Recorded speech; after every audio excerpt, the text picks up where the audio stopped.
Hey everyone, Thomas the trainer. Today I'm going to talk to you about box squats. We're going to go over the basics of the box squats, how to properly perform them, and the benefits of the box squat. So some of the benefits of the box squats are your recuperation. You're going to recover a lot quicker doing box squats than you are from your traditional free squat. You're going to have a lot less delayed onset muscle soreness. Also, the box squat is great for developing starting strength, your explosive strength from the bottom of the squat. And that's where I find most athletes, especially beginners, fail in the squat is the bottom, the hole. So, and you can also set the box to wherever your weakness is. If you struggle 2 inches above parallel, set the box an inch or two above parallel. If you have weak hips, you can set the box below parallel and stand wide. If you have weak quads, you can set the box at parallel. So it has numerous applications. You can set it individually to your weakness, whatever height that may be. Traditionally, you want to have the box slightly below parallel. So, and when performing the box squat, it's not terribly complicated, but I see this performed wrong quite often. So what you do is you sit down and back into the box. It's down and back.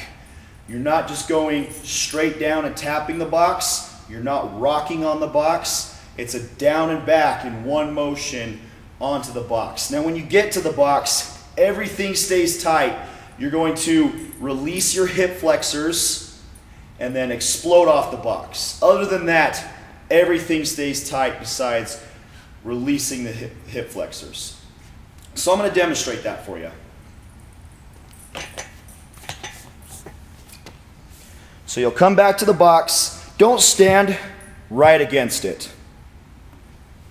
Give yourself a couple inches, 2 to 3 inches away from the box. Big arch, sitting down and back to the box. Everything stays tight. Release the hip flexor, explode. Down and back, explode. So again, down and back. Control yourself all the way to the box.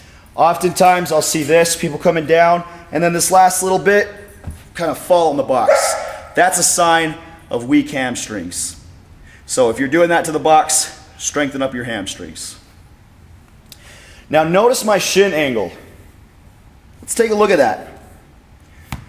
See how my shin is parallel to the floor? That's where you want it, parallel. We don't want our shins, Dexter, I'll get your ball in a sec. Keep your shins parallel to the floor. We don't want our shins positive. That's why we're not standing right against the box. Now, for a rod lifter and an athlete, if you go a little positive, I'm going to say that's okay. I'll often see the box squat, people teach it, your shin has to go negative. While that's great for geared lifters, for the raw lifters and the athletes, I tell them to go straight up and down. So not positive, not negative, parallel to the floor for the raw lifters and the athletes. Of course, pressure on the heel. Think of your chest going up first. And that's the box squat. Not too complicated.